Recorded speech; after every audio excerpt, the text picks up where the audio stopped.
మరిన్ని వార్తలు వేగంగా సంక్షిప్తంగా. ప్రజలకు నాణ్యమైన కంటి వైద్య సేవలు అందించేందుకు ప్రభుత్వం కట్టుబడి ఉందని మంత్రి దామోదర్ రాజనరసింహ తెలిపారు. రాష్ట్రంలోని 35 ప్రభుత్వ వైద్య కళాశాలల్లో నేత్ర వైద్య విభాగాలు ప్రజలకు ప్రత్యేక సేవలను అందిస్తున్నాయన్నారు. హైదరాబాద్లోని సరోజినీ దేవి కంటి ఆసుపత్రి రాష్ట్రంలో నేత్ర వైద్యానికి అత్యున్నత కేంద్రంగా సేవలందిస్తోందన్నారు.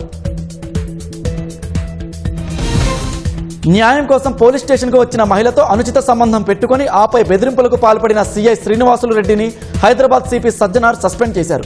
మహిళ పట్ల అమానుషంగా ప్రవర్తించడం, పదవిని అడ్డు పెట్టుకుని బ్లాక్ మెయిలింగ్కు పాల్పడడం లాంటి ఆరోపణలు విచారణలో రుజువు కావడంతో సస్పెండ్ చేస్తూ ఉత్తర్వులు జారీ చేశారు.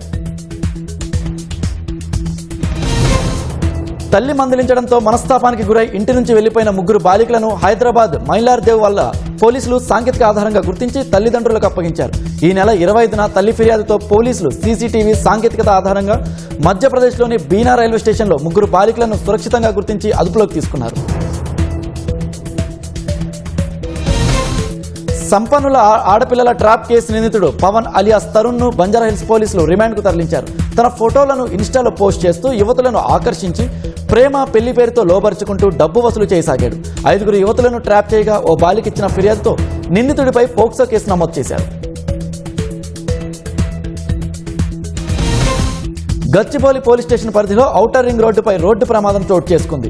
రోడ్డు పక్కన నిలిపి ఉంచిన లారీని వెనక నుంచి అతివేగంతో వచ్చిన షిఫ్ట్ కారు బలంగా ఢీకొట్టింది. కారులో ప్రయాణిస్తున్న 2 అక్కడికక్కడే ప్రాణాలు కోల్పోయారు. హైదరాబాద్ మల్కాజ్గిరి పోలీస్ స్టేషన్ పరిధిలో 4 ఏళ్ల బాలికతో చాక్లెట్ ఆశ చూపి అసభ్యంగా ప్రవర్తించినట్లు ఆరోపణలు రావడంతో నిందితుడిపై పోలీసులు పోక్సో కేసు నమోదు చేశారు. ఈ ఘటనపై బాలిక తల్లి పోలీసులకు ఫిర్యాదు చేయడంతో సీసీటీవీ ఫుటేజీ ఆధారంగా నిందితుడిని అరెస్ట్ చేశారు.